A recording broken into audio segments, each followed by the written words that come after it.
Maple Street had always been a quiet, unassuming corner of the bustling city. Among the modest shops stood Henry's Flowers, a small, charming shop that brought life to the neighborhood.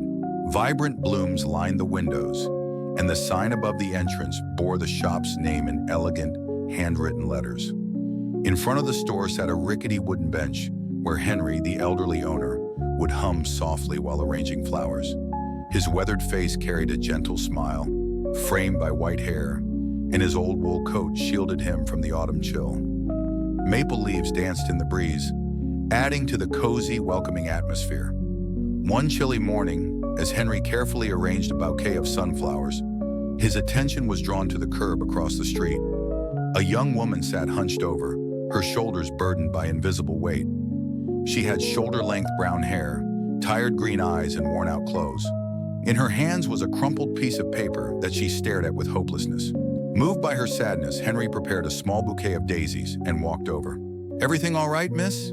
he asked kindly, holding out the bouquet. The woman looked up, startled. Her eyes glistened with unshed tears as she hesitated before accepting the flowers. "Oh, thank you," she whispered, trying to muster a smile. "Sometimes a little color can brighten up the day," Henry said before returning to his bench. As he glanced back, he noticed the paper she held. It was a job application. Days passed, and Henry noticed the young woman again, this time helping an elderly man carry heavy grocery bags. The man with silver hair and glasses looked relieved as Sarah, as Henry later learned her name, offered her strength and support. Seeing her compassionate spirit warmed Henry's heart. Sarah became a regular at the flower shop, often sharing stories over cups of hot tea. She opened up about her struggles, losing her job, being evicted, and feeling lost in the city. Henry listened without judgment, his presence a comfort. "Kindness is like a seed," he said one evening. "You plant it, nurture it, and watch it grow." Inspired, Sarah followed his example.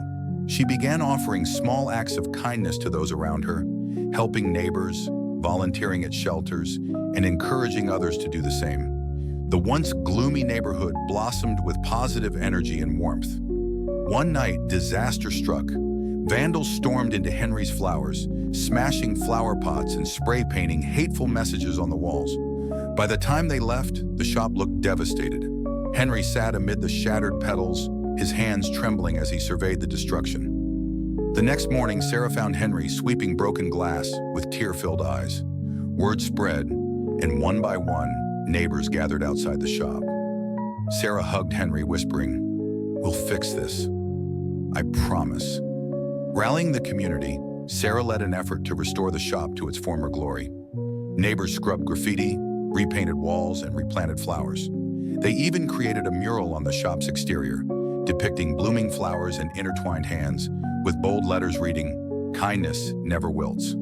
Henry watched with tearful gratitude as his beloved shop came back to life, even more beautiful than before. He knew it wasn't just the flowers that made the place special.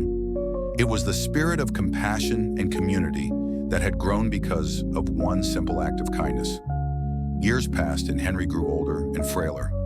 One winter evening, Sarah organized a celebration at the shop, filled with flowers, candles, and photos of Henry and the neighborhood's transformation. Friends shared stories of how his kindness had touched their lives. When Sarah spoke, she held a bouquet of daisies, the same kind Henry had given her when she was lost and hopeless.